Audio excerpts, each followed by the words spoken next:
cette semaine sur Ambaro, et bien entendu sur Alliance 92, mais la version malgache également sur Taracha 106.2, nous allons parler d'un sujet qui est passionnant. Seulement, on se pose encore des questions, la société commence à accepter, petit à petit, l'on arrive à comprendre et même à faire appel. On va parler de psychologie, un thème qui n'est pas pour autant philosophique et encore moins médicinal, c'est l'humain qui en a besoin. Et justement, nous recevons donc pour cette semaine la présidente de l'Ordre national des psychologues de Madagascar, Koluna Andianlain. J'ai pas mis docteur parce que vous n'êtes pas docteur, non, il me semble? Effectivement, les psychologues ne sont pas docteurs, sauf s'ils continuent les 3 ans pour avoir le doctorat. Quand on dit « j'ai besoin d'un psychologue », on nous regarde d'un air un peu inquiétant, disant « qu'est-ce qui ne va pas ?» C'est dans le mental. Est-ce qu'on a vraiment besoin d'un psychologue dans la vie? Oui, en fait, le travail du psychologue concerne tout l'humain, concerne le bien-être, à partir de la petite enfance jusqu'à l'âge adulte, jusqu'à l'âge avancé. C'est-à-dire que c'est pas forcément dans la maladie mentale ou dans les troubles mentaux, qui est plus le domaine des psychiatres, mais plus dans l'accompagnement, dans ce qui ne va pas, dans ce qui n'est pas forcément pathologique, mais qui ne fonctionne pas bien dans le quotidien des humains. Alors, dans votre langage, on parle plutôt de prise en charge. Oui. Ça veut dire quoi et comment faire? Une prise en charge, en fait, c'est-à-dire qu'on va prendre le temps de voir un peu ce qu'il y a autour de la vie de la personne. Pas juste, voilà, on a un symptôme, on va donner un médicament, mais c'est vraiment prendre en charge tout ce qu'il y a dans l'environnement de vie, le fonctionnement familial, tout ce qui est quotidien.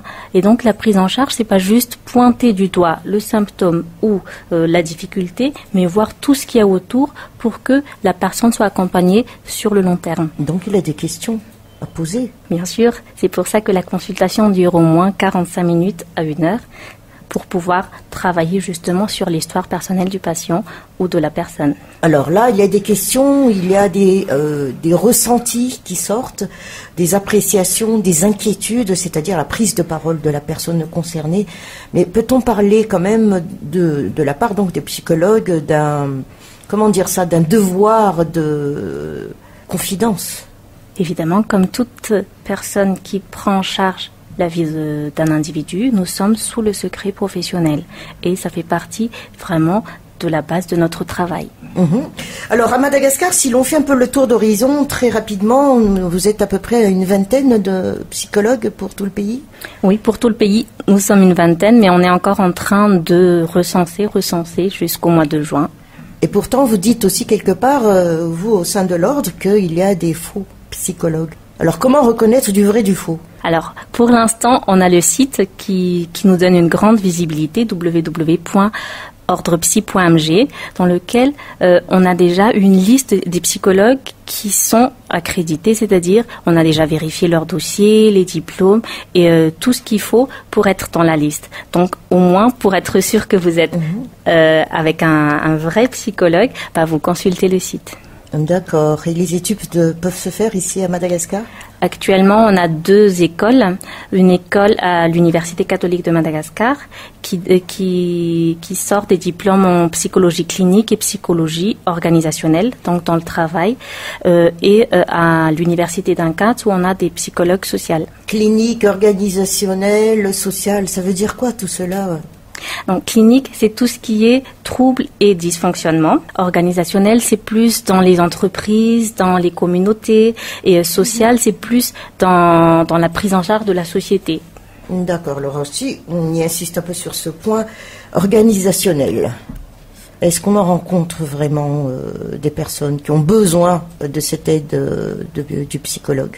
Oui, depuis quelques années, nous avons des demandes au niveau des entreprises par rapport à la prise en charge des gestions de changement, par rapport à la prise en charge des personnes qui sont très stressées, qui ont la dépression ou même qui vont jusqu'au burn-out. Mais le mot est sorti, burn-out. C'est un mot qui a fait son apparition dans les années 2010.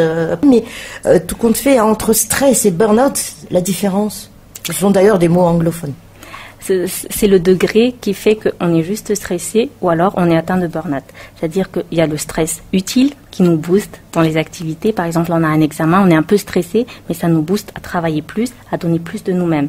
Par contre, le stress qui devient nocif, c'est quand ça nous tétanise, ça nous empêche d'avancer dans ce qu'on fait. Alors que le burn-out, c'est plus que ça. Le stress fait partie du burn-out, c'est-à-dire que c'est juste un symptôme du burn-out. D'accord. Et ça peut bloquer tout un système ? Imaginez que vous êtes stressé pour aller au travail. Vous n'êtes plus productif. Quand vous n'êtes plus productif, après, il y a vos supérieurs qui vont vous suivre de près. Pourquoi tu ne fais pas ton travail? Pourquoi ça n'avance pas? Donc, il y a encore plus la culpabilité et ça rajoute encore plus du poids au burn-out. Alors, vous avez dit que les entreprises font appel justement aux psychologues quand cela arrive, si on parle organisationnel. Mais comment cela se passe alors? Que fait l'entreprise? Elle fait appel à vous et après? Alors, il y a 2 cas de figure, c'est-à-dire que si c'est juste un employé qui est victime de burn-out ou de dépression dans le travail, ils peuvent orienter la personne directement vers un psychologue et ils prennent en charge une partie ou la totalité de la prise en charge. Mais si c'est plus une prise en charge globale, donc il y aura une sorte de réunion de sensibilisation par rapport à un groupe par exemple, par rapport à une unité, et on travaille sur les points qui sont difficiles dans l'unité par exemple, et pour voir quelles sont les difficultés et qu'est-ce qu'on peut mettre en place justement pour que ça se passe beaucoup mieux au travail. Et comment réagissent justement le personnel concerné? Ils sont très réceptifs. Et on sent qu'ils ont vraiment une demande, on sent vraiment que c'est une bouffée d'oxygène pour eux et qui sont rassurés, qui sont pris en charge, qui sont écoutés justement, et ça les aide plus à s'identifier dans leur entreprise où c'est une bonne entreprise parce que nous sommes pris en charge et que le côté humain est aussi pris en charge. Donc après, ce rapport est donné au chef d'entreprise? Pas au chef d'entreprise. Au niveau du département de RH, parce qu'il y a quand même des choses assez confidentielles qui doivent rester confidentielles.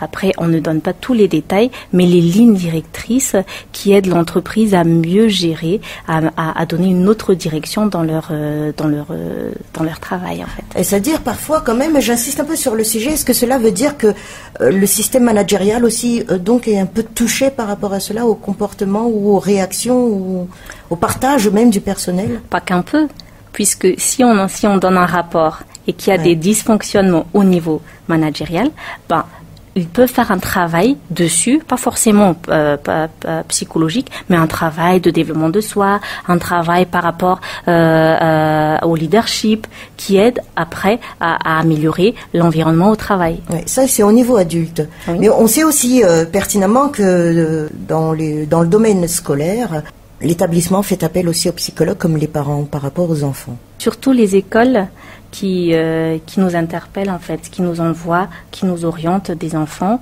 qui ont des difficultés surtout d'attention, de concentration, ou des difficultés à suivre à l'école. Ou d'isolement même.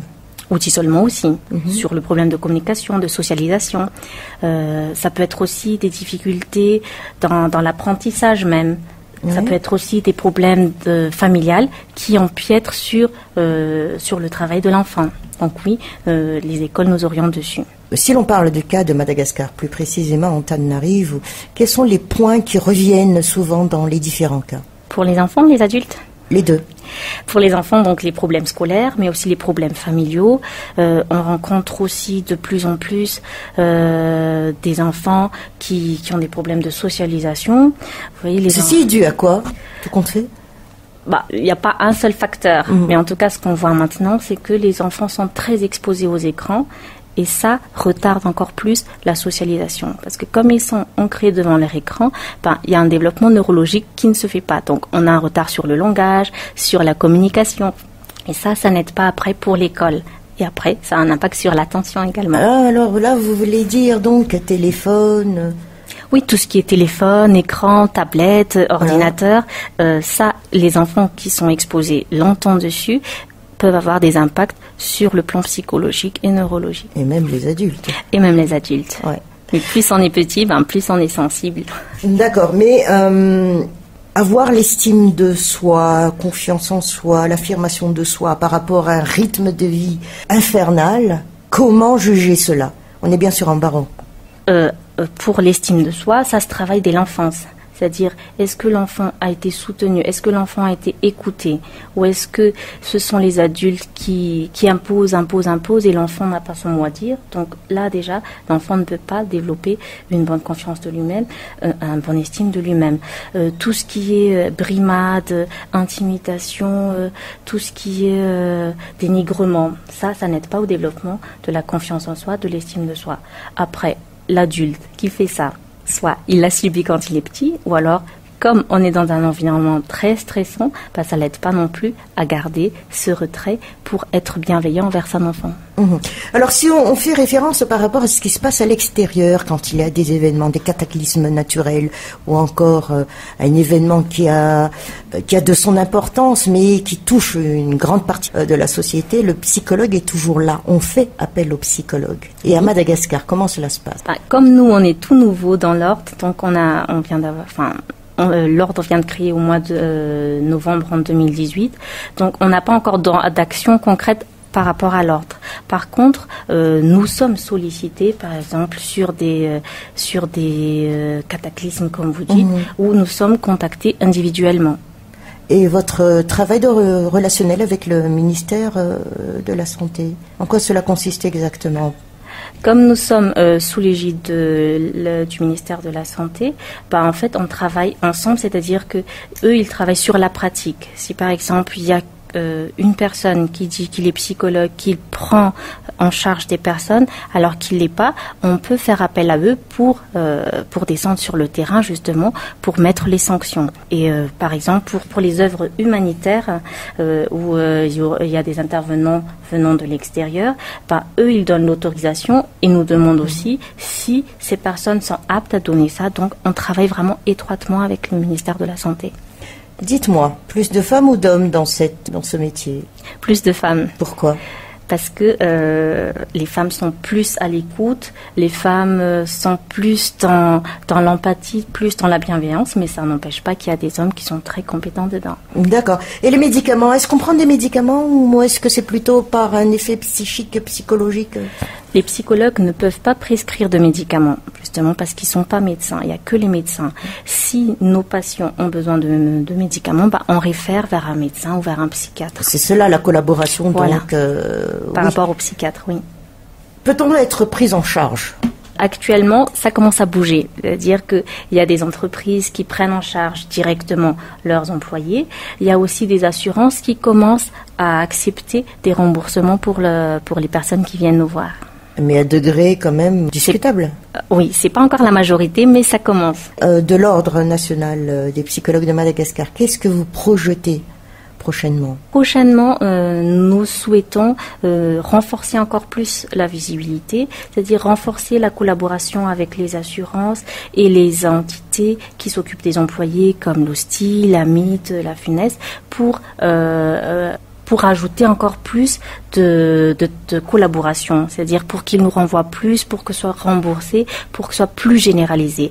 Et à long terme, nous souhaitons, avec le ministère de la Santé, mettre en place de psychologues fonctionnaires dans les régions pour que ce soit pas juste à Antananarivo. Effectivement, actuellement, c'est encore sur la capitale. Oui, malheureusement, mais on y travaille.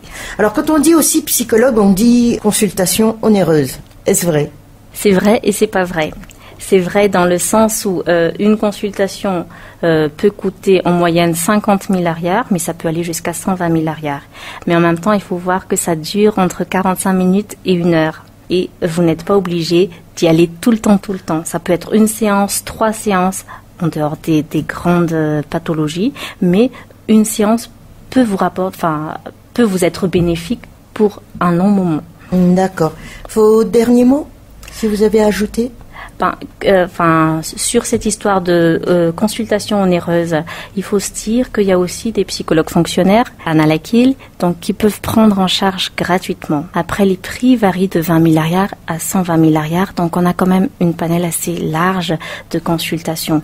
Ce qui veut dire, ceux qui sont à 20 000 arrières, ils peuvent se le permettre. Ça veut dire que ça ne veut pas dire qu'ils sont pas compétents, mais ils peuvent se permettre ça pour justement toucher les personnes avec des personnes moins conséquente. D'accord. Et il y a des échanges avec le monde extérieur du même domaine, quand même? On essaie de mettre ça en place. Ça fait partie des commissions qu'on met en place dans l'ordre, en fait.